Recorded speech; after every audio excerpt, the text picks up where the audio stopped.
You are now watching Believe. Do you believe? All right, welcome to On My Block podcast and Green Bay Packer podcast with your host. I'm your host, Ahman Green, along with my good friend and teammate, Mike Wall. Mike, man, how you doing? Yeah, I'm doing great, man. We were just talking about one of our favorite new shows, The Boys, and on Prime Video. Oh my God, you just got me giggling. That show is amazing. It is amazing. It like watching it this weekend and watching it just knowing all the seasons. I was like, this is a show I know Mike can just attach himself to and watch it. Like you mentioned, you just can't watch it during the day because the kids are home for the summer. Yeah. So it's because it is discretion. Advisor discretionary to who is in the room, age limit wise. You got to make sure you have 18, at least 18 and up in the room watching this. Yeah, that's like a legitimate show where like sometimes I'll watch like a rated R movie. I'll be like, you guys can watch this. It's just a little bit. This show is like absolutely not. No, you can't. I don't want to explain that much stuff in one episode. Yeah, it's like even if you're of age, I'm like I will feel still awkward in the room with my kids watching this one. But it is a good show. It brings the curtain back on superheroes. Did you ever watch like I know we're getting off topic. Did you ever watch like a sex scenes with your parents in the room? Like, is that not the most or like your in-laws? 100%. In-laws is like it's like the most awkward thing you've ever done in your life, dude. I remember when I was a kid, I was probably like 12, and we were watching this movie. It was called Scream for Help. It was some type of drama, suspense, murder mystery. And the first scene, not the first scene, but it was the first scene with my parents where it was on full on nudity. And I'm sitting there watching it. And usually when it happened before the age of 12, my mom and dad be like, close your eyes and get out the room. Right. They'd be like, get out the room, boy. We'll tell you when to come back in, or close your eyes, you know. And this time they didn't say nothing. I'm sitting there watching full on nudity. I'm like, yeah. They didn't kick me out of the room. Dad's over there making sure you're looking. Like, no, is he okay? Is he? Oh yes, I'm good. He stayed. He didn't bat an eyelash. You know what I'm saying? Let me hit the read here for us this week. So our sponsors of the show, BetOnline, our partners at BetOnline, continue to be the number one source of all our betting needs and sports information. NBA playoffs, Mike. You've been watching this series back and forth right now, Boston and Golden State throwing haymakers at each other. I watched last night's game, man. It was a heavy hitting. The referees they're letting them play. And I'm like, I like this.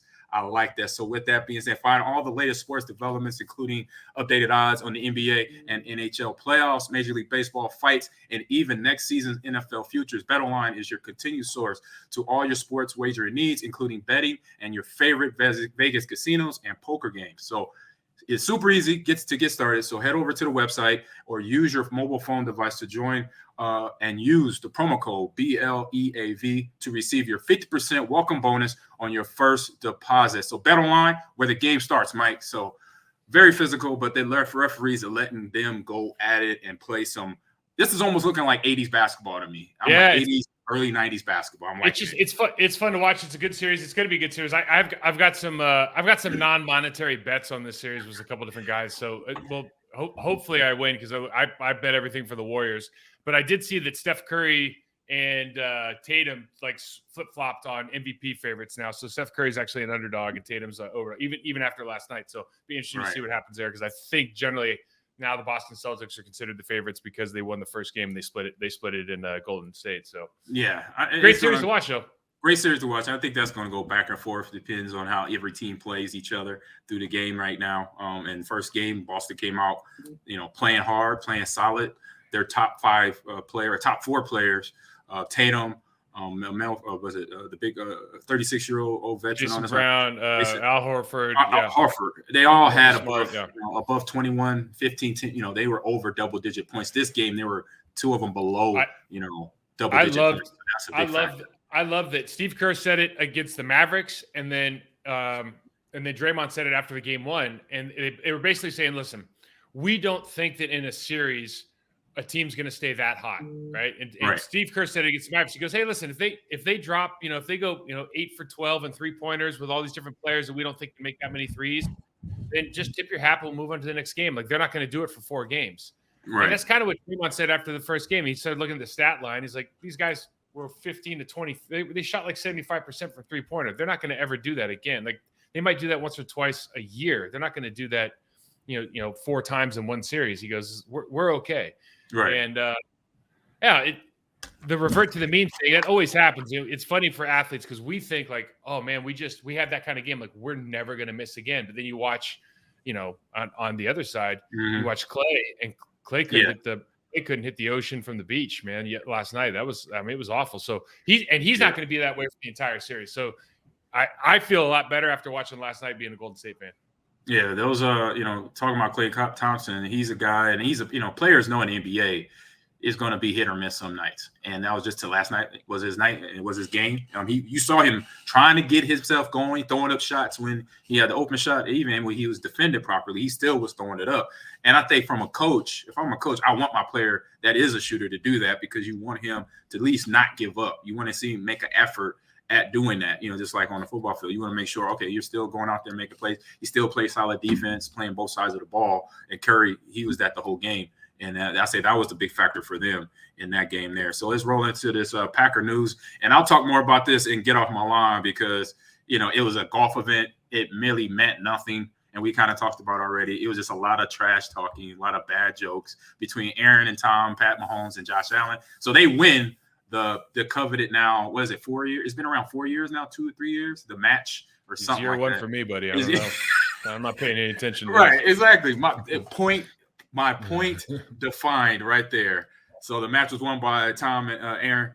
That was probably the only biggest thing for the Packers this weekend other than minicamp, OTAs coming to an end. So rolling into OTAs coming to an end. So what do coaches want to know about their players from this point gearing up into training camp, once the mini camps or OTAs end, basically? Yeah, so I think the big mini camp is going to be next week. I think it's the 14th of June, something like that. It's a mandatory one. Yeah, so when we talk about OTAs, though, just this whole process right now, it depends obviously where you are in your career as far as from a player's perspective, but coaches just want to see that you're making progress. They want to see that you're getting bigger, faster, stronger. They want to see that you're learning the playbook. They want to see what kind of person you are. If you're new to the team, if you're new to that particular coach, if the coach is new to the team, listen, it's all about building these relationships and earning trust and building that respect factor. We talk about, what really makes championship teams. The best teams in the world are filled with the best teammates. Yes. That's something that we don't really talk about. And a lot of times now, because we have these OTAs and mandatory mini camps and blah, blah, blah, blah, blah, and these guys are here for multiple months, we'd like to, I think from a coach's perspective, we'd like to kind of pine for, hey, these guys need to get together and build these relationships in this offseason because lifting weights in April has some sort of impact on their ability to be a team in July. I know you and I don't necessarily follow that train of thought, but I think from a coach's perspective, especially when you have new guys in, you're just trying to make sure that, hey, do I have a good group? Is my room a good room? Is there something that is there a certain way I'm going to have to treat individual players? Is there something I need to think about or tell them to think about when they go away for July and they spend that month away?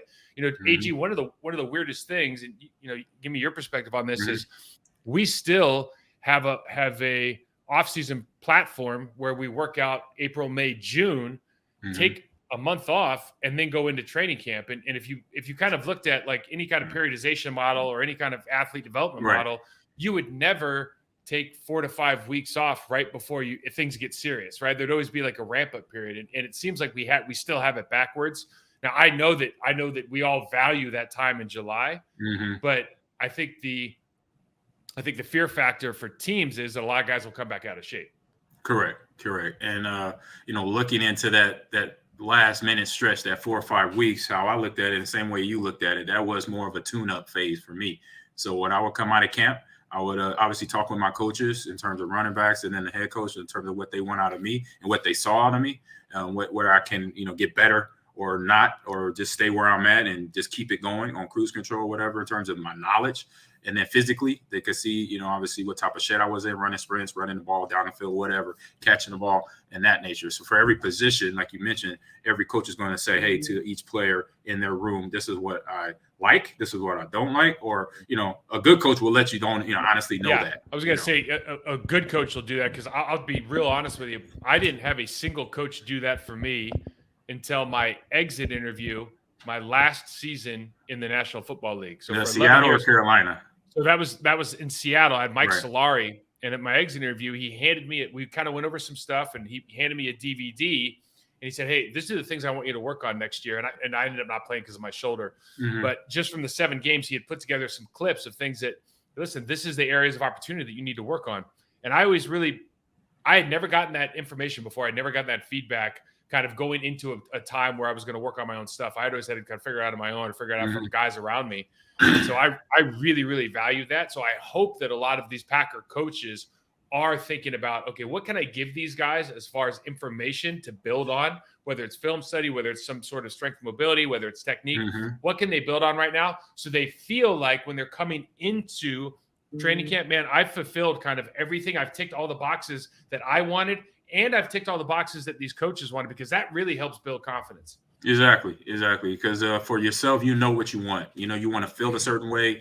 You looked at, if you didn't do it, you should be doing it as a pro, you know, cataloging how your previous years ended and then how the off seasons trended for you, you know, up and down, your weight, you know, where your weight was in November to December for playoff push, where your weight was from January to March for off-season conditioning, and then sit still till now. You know, cataloging those little details, because those little details, I remember keeping track of my weight. You know, my prime weight was was pretty much around 218, and that was the years from 2000 to about 2004.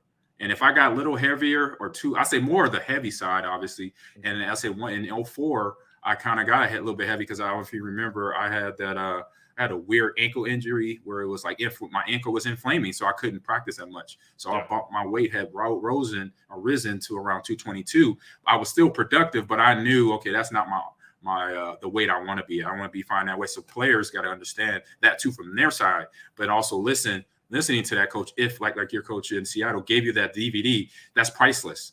And to me, that tells me, okay, man, this coach wants me to get better. Exactly. And regardless of my age, you know, you're a veteran, you're 11, 12 at that time, and he still want me to do this. So because he understands that having you ready to go with these areas now better by July and August, it makes it all the better for the rookies that got to get better overall and learn their playbook, get comfortable to the team. But then having a guy that understands it like you, I say that right there, that's a reward, and just that sweat equity that a coach right there who doesn't have to do much, and it's all on the player, you know, to come in ready to go for. To me, that's part of the job. I mean, honestly, and I say that knowing, you know, I just made the statement. I didn't get that until my last year. But that really is, for me, that's part of the job. It should be, you know, if you go into other sports and you look at, you know, they call them IDPs, they call them individual development plans. They do them in soccer all the time. And every quarter, every 4 weeks, whatever it is, they'll sit down and they'll say, hey, listen, these are the areas of opportunity. It could be 1 page, it could be 4 pages. These are the things that we consider important criteria for your positional requirements. These are the things that you need to work on. These are the things we want you to lean on. These are kind of your superpowers. And we're gonna continue to change this and make changes and inform you on what the expectations are and how the expectations change from quarter to quarter. But it really gives athletes a blueprint for success, because that's one thing that we don't inherently have. A lot of us is this kind of internal, like, how we're going to get there. We know we want to get there, right? But how are we going to get there? And that's where a coach can really make a monster difference in an athlete's life.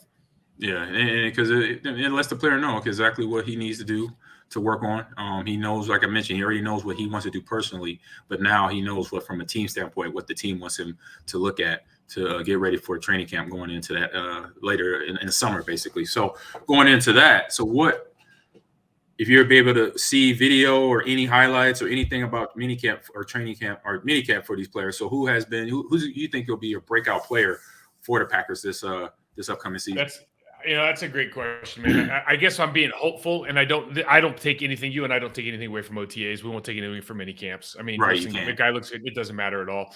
But I think for me, there's a couple guys that I would really love to see be breakout players because of the positions they play and the necessity of having like a monster player there. And the first one might be Josiah DeGuara. Oh, tight end. Yeah. Yeah, because we don't have a 2-8. We don't have a 2-8 tight end. Mercedes Lewis is getting much older. He obviously is not a threat in the passing game like Tunyon is, but Tunyon is coming off an ACL and is not a willing blocker. Now, he has a great relationship with Aaron Rodgers. He's built that up. So he is a receiving threat, and that is a huge part of the offense, and I don't want to discount that, because sometimes I do discount that as far as him not being a complete tight end. Right. But I would love to see a guy like DeGuara put on a couple pounds, get some more experience, and be that guy that can be in there every single down, stretch the defense, stretch the linebackers, but also be in there in the running game. So I would love DeGuara to be a guy. John Runyon Jr. had a great first year as a starter, right? He wasn't a breakout player, but I see him. We talked to him. We had him on the show. I see him being a guy that could take a huge step this year and become like one of those guys who is starting to be mentioned around some of the better guards in the league. We talked about, he talked about the things he wanted to work on to get there, just get that more experience, get a little bit stronger, a little bit, more athletic, and keep refining his technique. So I'm a huge fan of him and hope that continues to progress. He makes that kind of year. And I know it's year 3 for him, but that year 2 of starting bounce. And then the last guy for me, it's going to sound crazy, but we know Savage. If he can, he's on my list too. Yeah, if he becomes a tackler, an tackler, then we got a really, really good secondary, and he's going to be in there, and he's going to be in there for the long haul. If he shows up 10 pounds bigger and a really good track and tackle player in the alleys, that could do wonders for this defense. Yeah, I'm gonna piggyback with that. With Darnell, we talked about him last season. He had a couple mishaps, during big games, once in the playoffs, where he wasn't tracking certain players that should have been his responsibility on a defensive coverage. And from a player to, have that issue, now let's see where he can go. And like you said, coming in heavier, being a safety, be a guy who can help with the run. That's important because the way, as we see some of these teams are trending, the ones that are going to the playoffs, they still have a run game. They're not big battering ram backs like during our time, just a few teams, but not the teams I say in the NFC. There's more AFC running backs like a Derrick Henry, like a Jonathan Taylor, who we'll talk about here in a little bit, for the Colts. Those are AFC running backs. Not a lot here in the NFC, but a few that can, but not guys they're going to face, twice a year, being in Minnesota, being in Detroit, or being in Chicago. Good running backs, Montgomery, Cook, but not the running backs that you need to have that safety come down. But it's going to be beneficial and a bonus. I say for me, I'm looking at the rookie. I'm going to look at the rookie wide receiver, Christian Watson. I like his build. I like, him and his speed. And now I wish I could have been on the sidelines in minicamp just to see how he's running routes, how he's coming out of breaks, how his hands are, how he comes, how he's going to go against Zaire in practice, how he's going to try to work him to get better. You say it all the time, iron sharpens iron. The better player will make you better on that football field. So to see how he went up against those guys on that defensive backfield that we're talking about, and see how he, mentally comes out of it, basically, see how his hands are. And I say for me too, a guy that I say that you had a lot of praise for, and I'm is in my neighborhood is Josh Myers. If he could stay healthy, how that whole season is going to go for them. That's a good point. Because we know all line, everything stops and starts with the offensive line. I know this, you know this. Him as a leader, but then just the physical presence that he brings in there and the leadership, being a center, being the guy who pretty much sets everybody up to get in the right position, but also from the playing standpoint can go in there and do his job and do it very well. That's a guy I'm high on to have a breakout year, staying healthy for really all these players. But then because we know that was the only thing that held him back. When he got in that game and played, he was on top level status of guys knowing defensively, like, okay, we got a problem. We can't really get in here. We can't do this. We can't do these teams and these ETs that we can with Josh, because he understands what's coming at him. Ohio State has done a good job with him and Corey Lindsey, other linemen and centers coming out of that class or that school of athlete. That's such a great point. And I think we're both bringing up offensive linemen because, in part at least, because the big man Bakhtiari and Elgin Jenkins, we don't really know their status, and we don't know how they're going to come back. Yeah, we know when they're healthy what they do. Yeah, right. Yeah, exactly. But we just don't know what they. Listen, I had a life-changing or a career-changing shoulder injury. Like, you just don't know what you're going to come back from, and having opportunities for guys to step up is a necessary evil in the National Football League. And I think, luckily, again, we've had really good coaches. Stanovich is now going to coordinator. That's really going to help the development of the offensive line because they're not going to be put in bad situations. But, Myers, I think of anybody on that line who's going to take the next step and be, a Pro Bowl, all-pro caliber guy, it's probably Myers. I think you're spot on there. Mm-hmm. Yeah. So from that, we'll roll into, I say, my top 3 I say running backs in each conference. Man, AG's top threes. Man, that's putting a lot of pressure. But no, it's not that hard when you look at it. And just starting at the top, and I'm gonna start in the NFC. I'm gonna start with a guy that played in this state, but he played a couple hours south of me down in Wisconsin, down in Madison. So Jonathan Taylor with the Colts. I found this stat, Mike. Check this out. So running backs to play at least 70% of offensive snaps. 2006, it was 8. Okay. Now I say it was 8. And I say, actually, no, I'm sorry. 2006 was 8. And said running backs to play at least 60% of offensive snaps was 18. So that's 2006. So that was my time on the field and your time on the field. So now in 21, 70% 1. Yeah. Back in 20, and then 60% 5. Yeah, it's a totally different game. I mean, we look at it with the Packers with AJ and Aaron, right? I mean, it's that kind of system. And you know what I'm really interested in though with that statement. I don't want to digress too far here, but how much longer are these guys playing because they're platooning? I don't think it's that much longer, really. Not much longer. No, it's still around 3 to 4 years, if that. You know.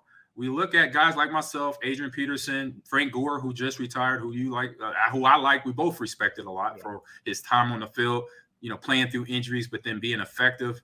You know, he's number 3 all-time leading rusher in the NFL. You know, there's not much to say about that. He will be probably, you know, if he's not a first ballot Hall of Fame, that's a shame. But he's a first ballot Hall of Fame. There's no way. If it's a problem with because he didn't maybe not a first ballot Hall of Fame boxer, but a first ballot. He's gotten better though. I watched him fight. Yeah, he just had a fight. He got better. I think he won that fight too. He did. But my number one guy, like you said, not to digress, my number one guy, Jonathan Taylor. Along with that offensive line, you already know that line. You know it very well, coached very well, but then has the athletes, and along with that combination, a guy who has good vision as a runner and he has track speed. When the line basically does their job, gets their run fits, and on that, you know, and the aggression they have, the size they have, and the technique and the ambition to get their running back down the field. That's the Colts offensive line up and down. That's what helps him. And he's only, you know, he's what, 22, 23 years old. He's still got some. He's a home run threat every play, isn't he? I mean, that's the thing about Jonathan Taylor, maybe more so than anybody else in the league right now, is because they open holes like they do, and he's untouched for 3 yards. He's a big play threat. He's, you know, touchdown every single play, every time he touches the ball. And I don't think there's anybody else in the league that you can say that about. Yeah, so only other person that you could probably say is Nick Chubb, the next guy. So another AFC back, Nick Chubb is just, I say between him and Derrick Henry, who's my next back, the only thing that slows them down is injury. You know, when they're healthy, you know, Derrick Henry had the foot injury last year. Chubb had a shoulder and I think a knee last year, but when he was healthy, he was very effective. Yards per carry average over 4.1. You know, so the guys that do that, I say 3.5 is the norm. I say 3.0 is what you want out of any running back from the Division I college to, you know, for Division I college to NFL Pro Bowl level. You want a 3-yard or more average, and they have that. These running backs do that, and then find, like I talked about, that's Nick Chubb, that's Jonathan, Nick Chubb, Derrick Henry with the Titans. Are you going in order? Is that 1, 2, 3 for you? Yeah, it's 1, 2, 3 for me, right there. You know, and there's no NFC backs, unfortunately. I say I will bring in Aaron Jones, AJ Dillon. Aaron Jones is just that. He's that back. It's just is more of a size thing. From his size compared to these guys, he doesn't match up because he's right around 200, maybe 190. I think 200. I'm giving him some, but LaFleur does a good job. I hope he continues to do a good job to put him in situations where on plays that he wins, outside run plays, screen plays, getting him out of there. Because in between them tackles, that's AJ Dillon territory for his weight and his size to help his running back, knowing that, okay, my running back is not a bruiser. He's not going to beat you up in the middle. He's going to sting you, slash you with his speed to get to the corners. So toss plays, handoffs outside that we know of, get him out of that box. In the box, that's AJ Dillon territory. So help him, which they do. They put him split, sometimes slot, wide receiver screens to him to get him using what his ability is, that is his speed and his agility to break through. And he did have a big after tackle, after first contact. He had the biggest yards after first contact, which was great for his size. But you don't want to sit on that because for the playoff run, you want to make sure that you got both running backs moving in that, you know, I say tandem of backs in that Packer backfield. Yeah, I love Aaron. I mean, listen, Aaron Jones is a physical runner too. I know he's small, but he's a physical runner, and we really appreciate about him. And I think early in the season, we would probably say he's more physical than AJ Dillon until AJ kind of got his feet underneath him, and then he obviously had a great kind of second half of the season into that playoff game. I would only say this about I love Christian McCaffrey was hurt last year. Christian McCaffrey's really good. Yeah, he's on the list too. Alvin Kamara is amazing. Healthy. Very both of them. Yeah, and the only thing I would say about your list is, as much as I like your order, Derrick Henry has the worst offensive line of those guys, and he's arguably the best guy. I mean, the other two guys have the two best offensive lines in football. So that's Taylor and So the Browns and the Colts. Yeah, the Browns, Colts and Browns, correct. Yeah. As far as the run game goes, they're probably the best offensive lines in football for the run game, and so those guys are really good. Not taking anything away from them. I'm just adding more to Derrick Henry because Derrick Henry's line isn't that good. Okay, and you would know that, yeah, and it goes to show you what the work he's doing. You know, he's unbelievable to me, dude. And when you see him, AG, like, yeah, I mean, he doesn't even look. It's not even normal. He's a tight end, man. He's a small tight end. You know, he's 5. What is he? 6'3", 247. Okay. There was like a picture where he was standing next to Mark Ingram, who's not a small man. No. Right. He's standing next to Mark Ingram, and it looked like Spike and Ike, dude, from like Looney Tunes. I mean, he's that much. He's like 6'4", 250. I mean, it's ridiculous, you know? Right. It's right. like, I'll never forget we rolled up on Arizona. The Arizona Cardinals were playing in Tempe Stadium back in the day, and we had to walk up that like quarter-mile hill. Yes. We walk up there, and the first guy that we all see, it's all the offensive and defensive linemen. We're all big dudes, right? The first guy we see is David Boston coming right out of you told the story, yeah. Oh, dude. And like that's how Derrick Henry is to me. Like he's not that level. David Boston was like he must have been 275 pounds. He was young, yeah. But he's a different animal. He is. So to throw some NFC running backs, you mentioned one, Christian McCaffrey, a guy that only thing is holding him back is health, staying healthy. He having soft tissue injuries, hamstrings, little knee sprains, ankle stuff there. But when he's full tilt, he's a problem. He's physical for his for his size, physicality, he brings it. But then it's the passing game that I like about him. I was gonna say is him and Kamara. If you just looked at like guys that can do everything, yes, they're probably the best too, right? If guys can do anything, you see him and Kamara speed about the same, and it's their ability to make guys miss in space. Mm-hmm. Christian McCaffrey and Alvin. When it's one-on-one, I'm already thinking about the next guy. I'm not worried about the guy that's on him. He's about to lose this guy. Either he's going to run him over or juke him or jump over him. One of the three. You know, they use all of their tools to get by a guy, and they make it look real simple. And so then another NFC running back, it'd be Delvin Cook. His younger brother will be in the league this year, but for Minnesota Viking guys, a guy who then is the same size as Aaron Jones, but plays a little bit heavier than what his weight is. He played through injury again this year with shoulder, I think a knee or ankle, something like that. But guy that played through it, and that showed just how his toughness is in this NFC division. So NFC division, NFC North as well. So I'll say him, and then I'm trying to think anybody else. I think that's about rounds out the best of the NFC and the AFC right James there. Connor's in there, but like also Eckler you could throw in there because he's on a good team, and now that team got better. Who we're going to talk about here in terms of the best of the worst of divisions coming up here. I defer to you, obviously, with running backs. I really love both our guys. And I'm not just because we're Packers guys. I really think they're excellent players. They should be there. I think they could be perennial Pro Bowlers. I think they just, unfortunately, we talked about this at length. Like the platoon system, they're gonna eat their own yardage. You know, they're gonna. We might have 2,000-yard backs, but you're not going to have a guy with huge numbers because it's just not the nature of the business up there in Green Bay. Correct. If that thing could, work out the way it should, then they got multiple, Super Bowls under their belt, on their fingers, things of that nature. So we'll roll into the worst to first. So what divisions could you see a new leader? And I'll start off with you, Mike, on that. So let's go. Well, there's 8 teams right now. Last place last year: Lions, Jags, Jets, Giants, Panthers, Seattle, Denver, and Cleveland. Okay, correct. So for me, I think let's just get this out of the way. I don't think the Lions. Right, is hard. I'm feeling pretty confident the Jags aren't. The Jets are not. The Giants. The Giants you just never know what you're going to get with the NFC East. But I don't think the Giants can go from worst to. I just don't think they. I like that they brought in a new coach. I'm a big fan. Joe Shane, I know very well, the general manager. I think he's going to do an excellent job there. I still don't think they have the quarterback to win the division. The Panthers. Now, here's the deal. You don't ever really know when the wheels are going to fall off with Tampa Bay. Okay. True. Yeah. And the Panthers, I don't have a ton of faith in the Panthers, but the Panthers could show up. I mean, let's say this rookie quarterback Corral comes in. I don't think Sam Darnold's the guy, but Corral could come in, do something special. They have weapons around them. They have a good defense. They're a team. I think that division in general is going to be. Everybody's just assuming the default is Tampa, and it might very well be. But if Tampa slips up, if Tom Brady gets hurt, they're a team that could be in the battle. Mm-hmm. I don't think Seattle has a chance.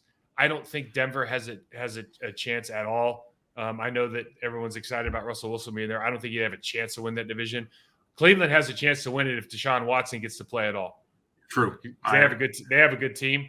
And you look Pittsburgh. I know Cincinnati's got to regress to the mean in my book. Like, there's no way they come out and win like 16 games or something this year. Like, I think they're going to be a good team. But even with the pickups that they made of the offensive line, they still have the same fundamental problem. They didn't change the coaching staff. They didn't change the way that Joe Burrow plays. Like, there's going to be some fundamental problems. They didn't bring in guys that are just like La'el Collins is not like a pass protection wizard on the playing right tackle. Like, we're not. Let's not act like guys are things that they're not. Right.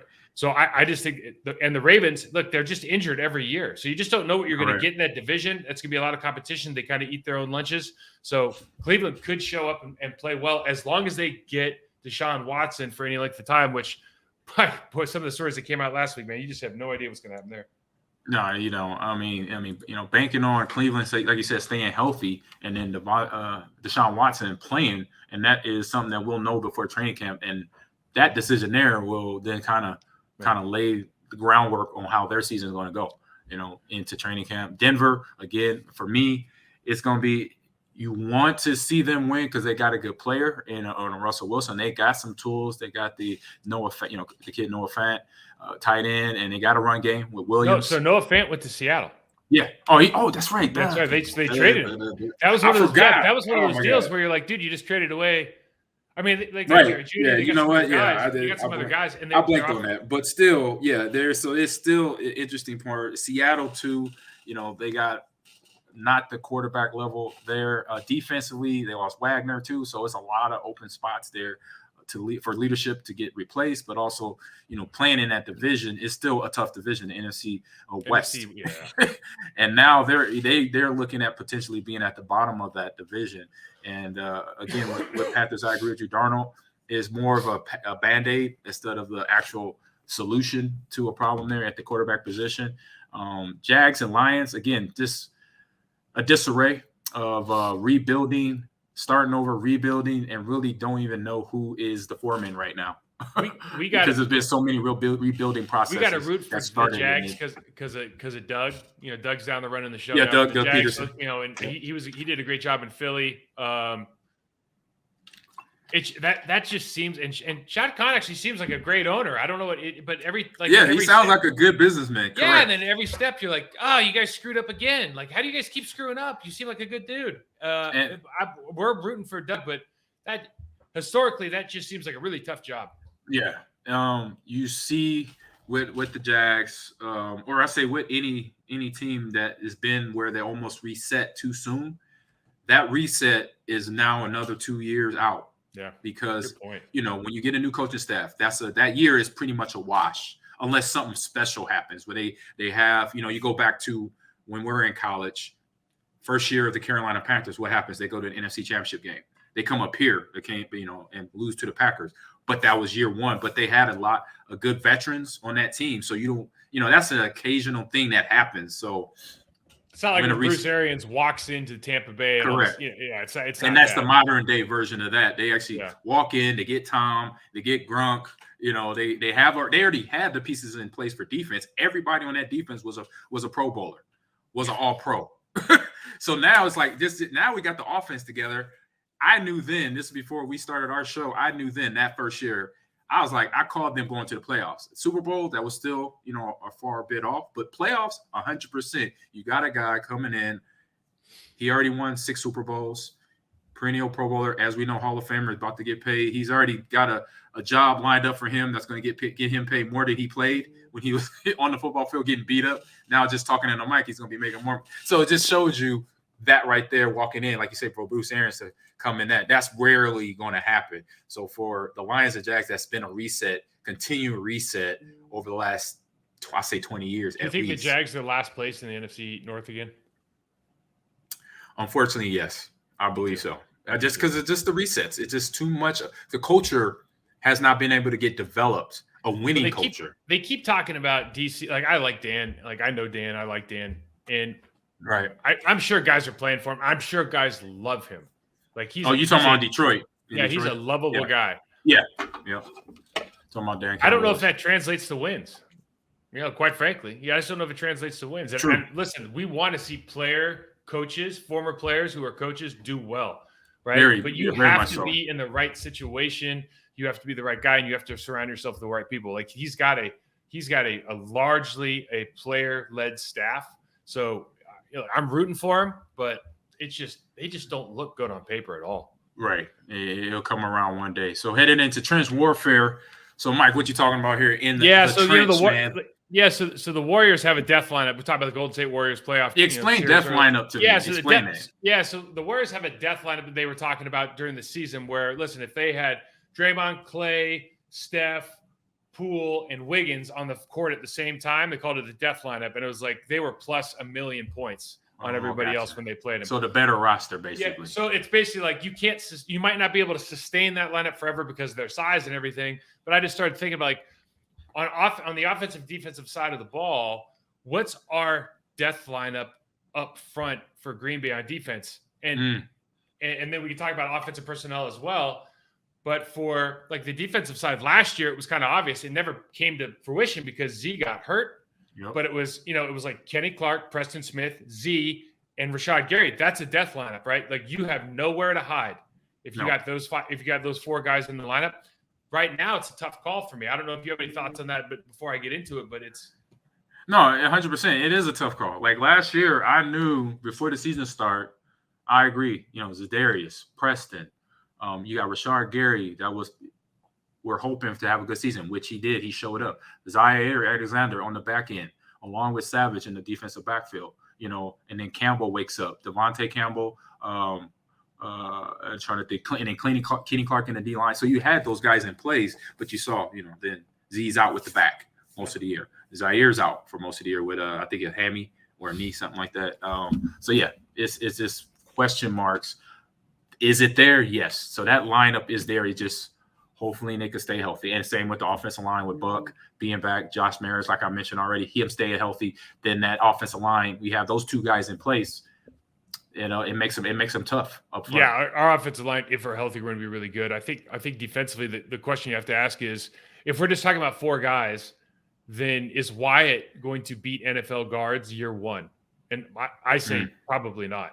I mean, if we're just being honest, like I think you got to learn. Yeah, I mean, listen, when they brought Tommy Harrison from Oklahoma for the Chicago Bears, like we knew he was going to be really good, but he wasn't going to beat us year 1. Right. No. And Tank Johnston, they were good players. They weren't going to beat us year 1. It takes a couple of years, or at least 1 year for most of these guys. Mm-hmm. So is he going to supplant Lowry in that situation? Yeah, he might, because he is a little bit quicker off the ball. He's going to be a little fast twitch, little unnatural movement that's going to give guys trouble. You have to expect Preston Smith is going to follow up. Like, he had a drop-off year, and then he came back and played really well this year. Mm-hmm. So we expect him to have another good season. Rashad Gary is going to be a game plan player this year. Like, mark my words. They will game plan for Rashad Gary this year. And then Kenny Clark can still refine his pass rush moves. And you have 4 guys that are good there. What I did think about in this is where drafting a guy like Quay Walker first and being able to stay in a nickel package with 2 linebackers in the game.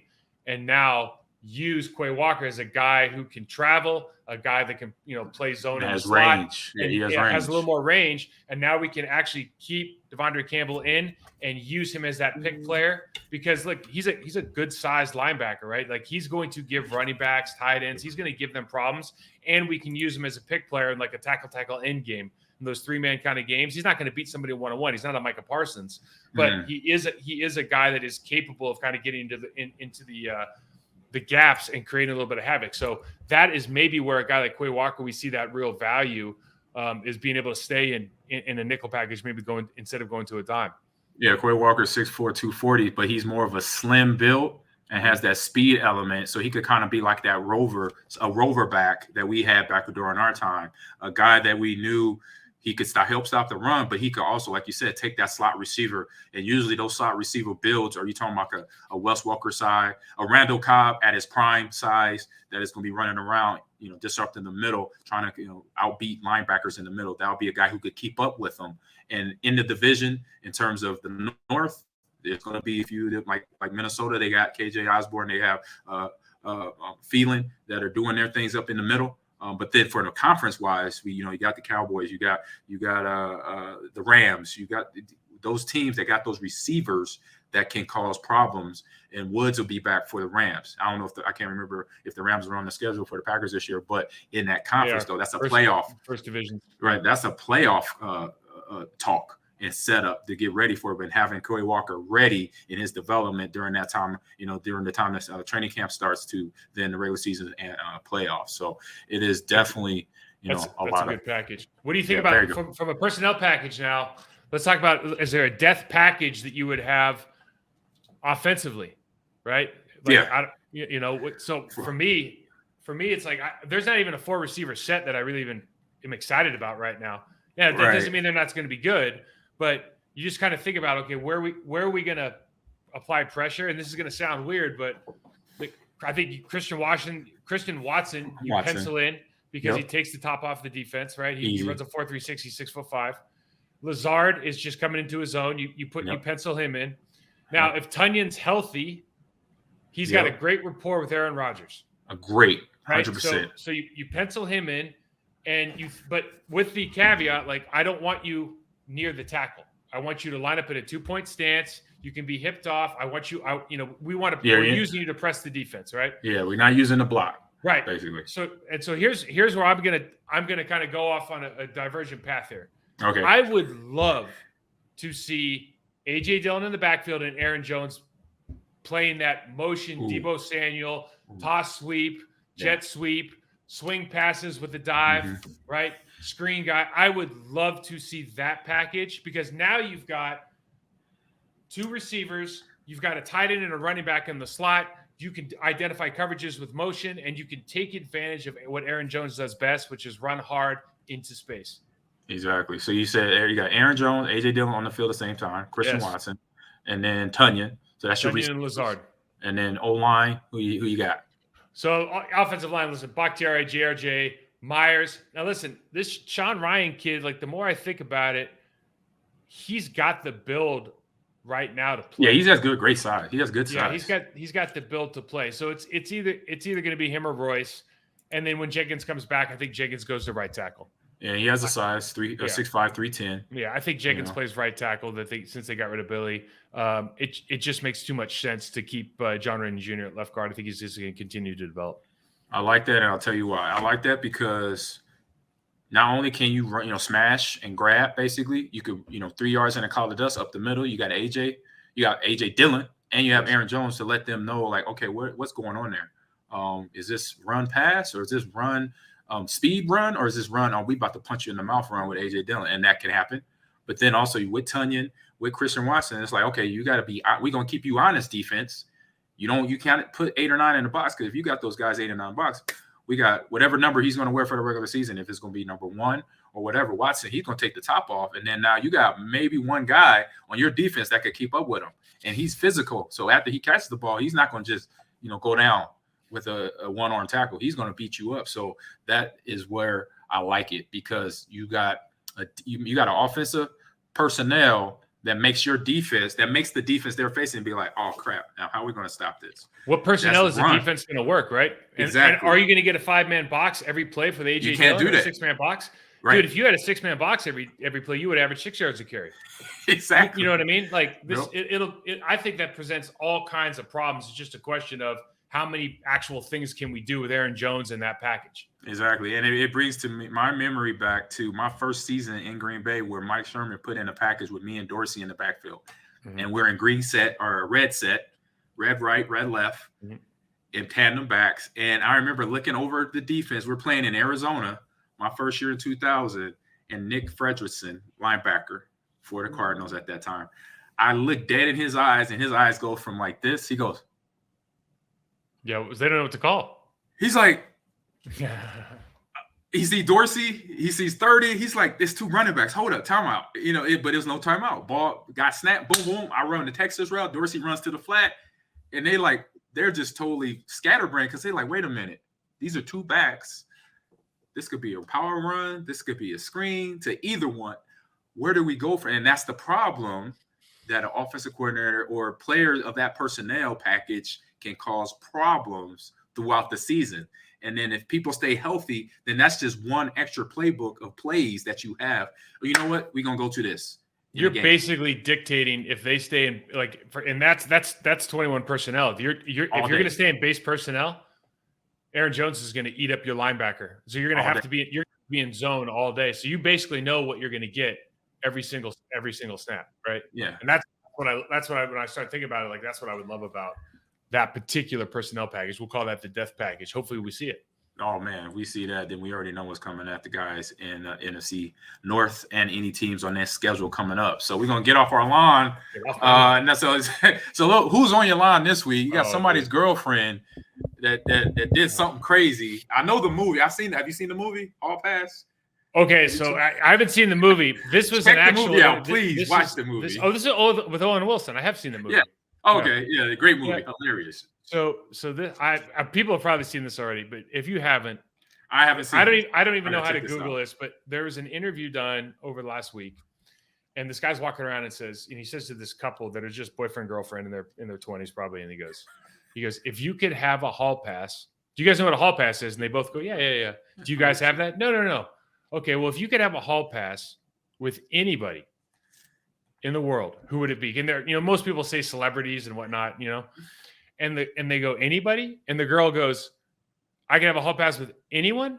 And she looks at her boyfriend, and the boyfriend says, yeah, you can say whatever you want. He's probably thinking like Shakira, right? She goes, my ex-boyfriend. That was the hall pass, her ex-boyfriend. It was funny. I fell on my chair. I mean, it's the worst thing I ever heard. Oh, my goodness. That guy, I've never heard a body bag being delivered like live like that. Wow. That was awful. Who could I cheat on you with? My ex-boyfriend. Yeah, you thinking, okay, Woody Harrelson, Shakira, somebody. Like you said, Shakira. Just think of any rap singer, R&B singer, right, or actress or actor, right. But your boyfriend, ex, I was like, that's terrible.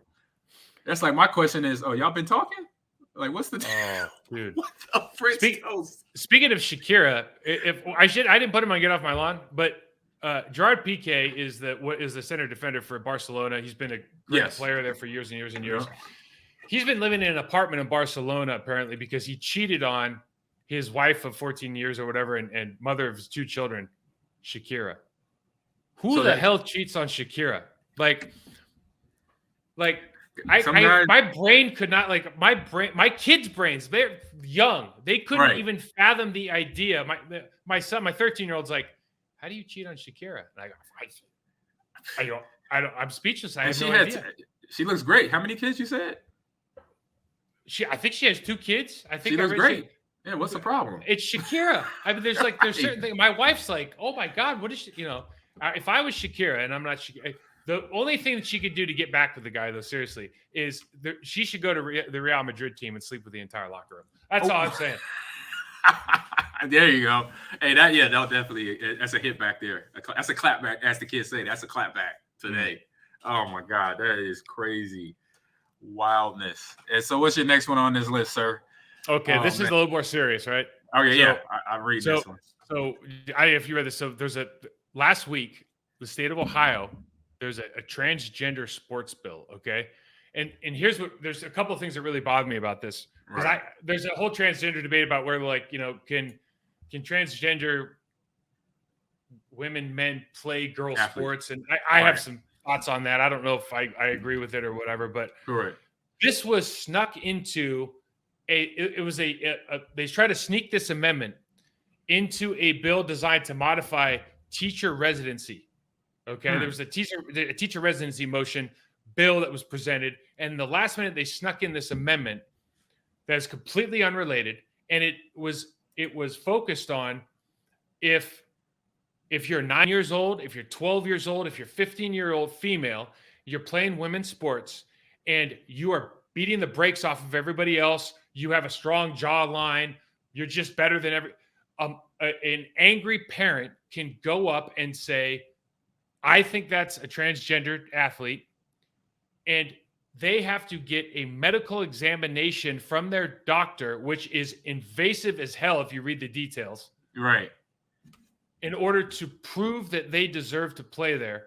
And there is absolutely no repercussions for the person accusing them. So in other words, I've got a daughter. If my daughter goes off and beats the brakes off of, whatever team they're playing on, in Ohio, she could be removed from the team on that day if a mom or a dad or somebody on the other team says, hey, that girl's too good, I think she's a transgender athlete. Get her out of here.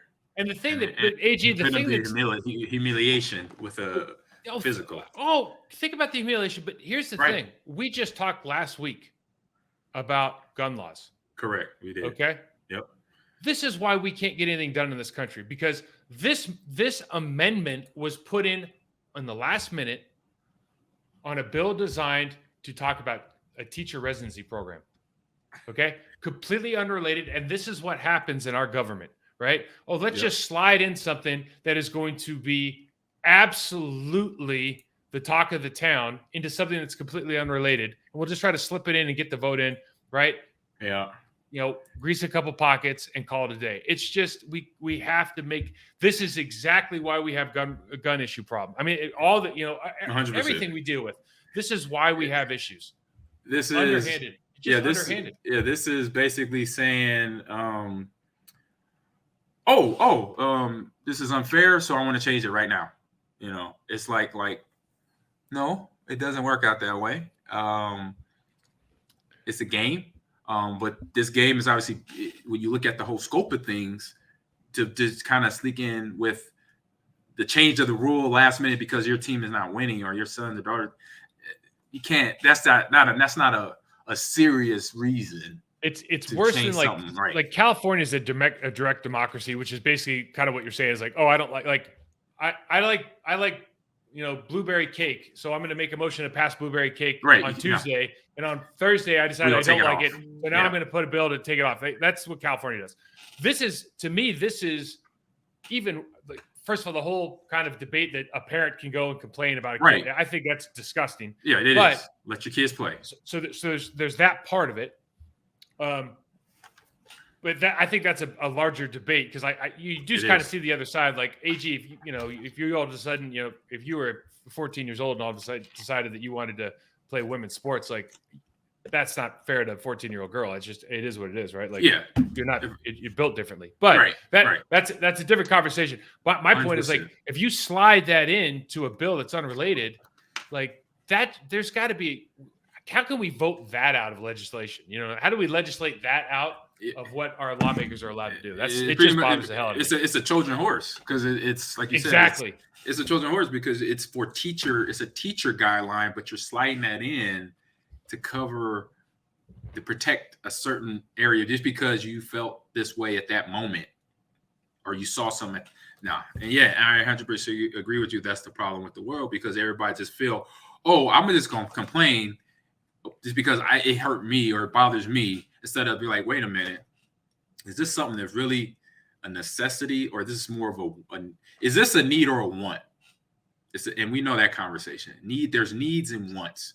And when people are getting catered to knowing that they could get what they want, and that's the same with all the rules and regulations and laws and bills that haven't been passed or been passed to I say increase everything that's going on in the world negatively. And I talked this, and what I did, I jumped on that, and I know, I remember we got that Zoom link, and I went into the Zoom call about the gun violence from the Players Coalition. I went into that, and it's just interesting hearing that conversation and what I heard about, not to get off subject, but just the idea of this compared to what we were talking about last week, gun violence, is just, what are we going to do to, at the ground root of this, at the grassroots level to stop this? Because we know we can't stop any of this going on, but we could slow it down by holding people accountable. So it's the people in those positions in legislatures that say, hey, no, don't come in here with that. That is something that is minute compared to the problems we really, truly got to deal with in this area, in this state, or in this country. Come with something more real than, oh, my kid got beat because we thought the young lady or young man might have had, like you said, thick, serious jawline, and we didn't, and then we got our butt kicked. And it's like, okay, understood that, but is that going to be something that's going to change things in the long haul, or is this something just for now and then you're going to change it 2 weeks from now? Because it's going to be in your favor then. Oh no, so you can't do that. You got to hold people accountable for better reasons than this. So it's just, get off my line with that one for sure. We could talk about that one forever, but we're gonna keep the ball rolling here. And the next one, we're gonna talk about this match here. So they had the match, and the winner I mentioned at the top of the show was Tom and Aaron, which probably for me was no surprise. I think they've had more golf time in their 20s. They better win, right? They better win. 18 years. Tom has been in the league for 22 years now, or whatever. He's 20 plus. I know that. And Aaron's been in 18. And so it's like, okay, I knew right away who's going to win this. Trash talking, though, obviously, is the funnest part. But just hearing some of the bad jokes, they saying, I think Pat says to Josh, and Pat and Josh are teammates. They're on the same team, and he's dropping his teammate off.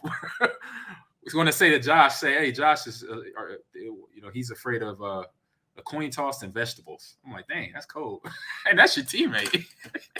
I'm like, I'm going into the match. I'm not down talking my teammate.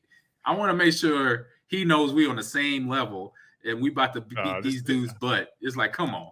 This is every man. This was probably an every man for themselves. We talked about this before, man. This would be so much better if they made 4 teams, 1 athlete, and 1 comedian on each team. 100%. Like just get a comedian out there that can swing a golf club, or Charles Barkley. Charles Barkley can do whatever he wants. He's awesome. Hilarious. Get 4 comedians, 4 pro athletes, have them go out there and just have the comedians just rip the hell out of the athletes, because that's basically the dream, right? The dream is to go out and just rip the hell out of, like, oh, Tom Brady, let's see you on the golf course and rip the hell out of him. Or and exactly. Here's the other thing. They should be doing something that they're not good at. Like, they should be doing 100%. Something they're just terrible at. Like, go have them. Go play soccer. Go do something that you're just, or, maybe it could be like a ice, or what's the Olympic sport where you have to snow ski and then shoot a rifle for time, like whatever that's, you know what I'm talking about? Yes, I know 100%. It's either cross country skiing. Skiing. Just they got to go 100 miles. Be miserable at, or swimming, like just something funny. Swim, yes. Dude, or put them on. You know what? Put them for my world. Have them knuckleheads go against some esports pros and some Call of Duty. That would be and you guys all have the headsets anyways. That would be funny. And let the Call of Duty players tell them, hey, I want to hear the worst thing you can say. AG, here's because it would be funny to put them against like 6th graders. 6th graders. 6th graders beat the brakes off. And they talk trash too. Oh, that's and they talk trash too. Oh, they are. I've been in a lobby on some video, Halo, Call of Duty, where I hear 12. You could tell, a 12-year-old voice when you hear it. It's cracking. It's squeaky. They're just turning into puberty, so you don't know if it's thick or heavy. But they are talking the worst trash. And what I say to them is, I say, your mom and dad are not home, are they? I say, because you wouldn't be talking like that in front of your parents.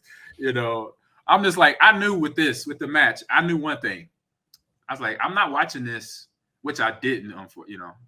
I love my boys. I love Aaron. He's my teammate. But I'm not watching this to get tips off of them for golf. When I watched the PGA, with the Masters just happened a few months ago, back in April, I'm watching that. I'm watching them, Dustin, the Beauchamp, Tiger, Mickelson, when they play, I'm watching them get golf tips. I'm not watching these 4 guys who's ever been invited to the win. They're getting a free hotel room for a week. They're not in OTAs. And I say that's the only good thing about this. I say the only bad thing from a coaching point of view, as we were breaking it down earlier, Aaron wasn't there to help, kind of get introduced to his young wide receivers and stuff like that. So we know we got to work on that in the first couple of days of the mini camp. LaFleur has to. He was at the damn match over in Vegas, right? So now Watson and DeGoria, these young receivers, got to spend an extra day just with Aaron just to get used to him. Take him golfing. So that's the only. Got to do some, play some flag football.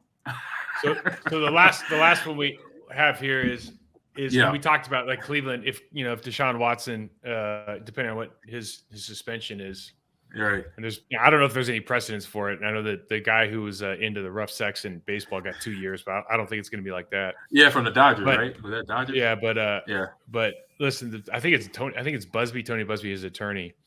He went on the air with Seth Payne and another guy down in Houston. Seth Payne used to play for the Jaguars and played for the Houston Texans D tackle at Cornell. Actually hosted me when I did my visit at Cornell. It's a fun side story, but he goes on and he says he just informed him like on this national public radio channel that to remind everybody that Deshaun Watson amongst other things was aware that happy endings aren't always illegal. Like